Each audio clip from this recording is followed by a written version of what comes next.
Look, you don't have to start in real estate doing small deals. You certainly can. I did, right? I started with wholesaling. I didn't have any money. I didn't have a rich uncle. I didn't have rich parents. My parents filed for bankruptcy in sixth grade. I was trying to get my life off the ground after college, and I started doing real estate on the side, but I didn't have extra money. I didn't want to qualify for loans or put 20% down. So I started wholesaling, and we got really good at it. We did over 500 wholesale deals. We were doing 100 wholesale deals a year. We had 1 year where we made over $1.2 million. Then we moved to fix and flips, right? And we started doing more buy, rehab, sell, buy, rehab, sell, buy, rehab, sell.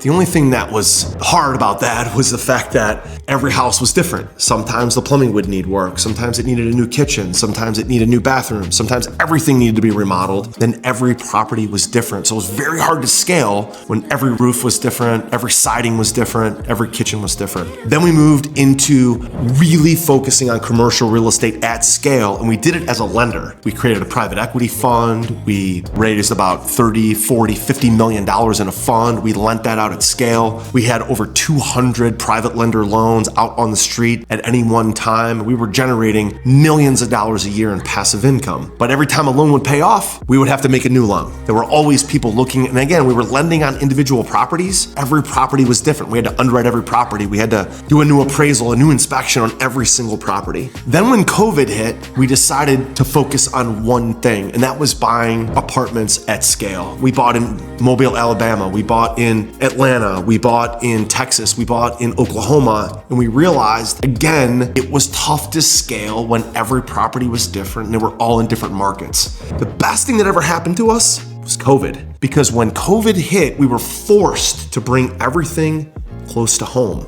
We had to bring everything back to Cleveland. We built our own property management company. We built our own construction company. We recruited the best talent from Cleveland. We bought properties on the streets that I'd been driving since I was 16 years old in places like Lakewood and Parma and Shaker Heights and Brunswick and Medina and West Cleveland. Places I'd been driving all of my life, especially when I became an adult and got into my career. I was driving these streets. I knew the markets. I knew the areas. I knew the grocery stores. I knew what places were up and coming. Today, if I look back and I was gonna start all over, what I would do is what I should have done. I remember back in 2006, walking through a 30-unit apartment complex with a realtor named Pete. Pete and I were buddies. I bought my first property ever. It was a duplex in Parma, Ohio in 2001. I bought a duplex with Pete. By 2006, Pete was showing me a 30-unit apartment building in Lakewood, Ohio that I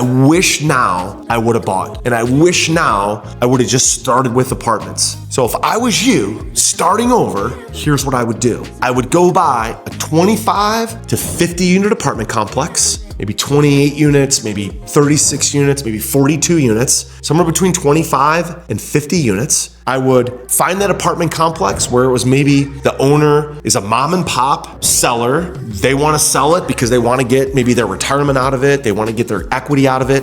Most likely it's a property that was built in the 70s or the 80s, maybe the 90s, maybe the 60s, but probably the 70s or 80s. So it's in classic condition, right? It hasn't been upgraded. The units haven't been upgraded. The commons haven't been updated. So you look at it like a single family flip. It's not distressed, but it needs cosmetic updates, just like if you were buying a fix and flip. But instead, it's a 25 to 35 unit apartment. You buy it where maybe they're charging $1,200 a month in rent, and you see that in the marketplace right now, they could be charging $1,500 to $1,600 a month in rent. And through some small, inexpensive cosmetic updates, just like you would do on a single family house, you could do carpet and paint in the commons and the units and raise the rent to $1,500 to $1,600. You do that on 30 units, and you're now collecting 30 units times an additional $300 a unit. You're collecting now over $9,000 a month of extra rental income. You multiply that times 12, that's $81,000 a year of extra income. That's worth about $1.5 to $1.6 million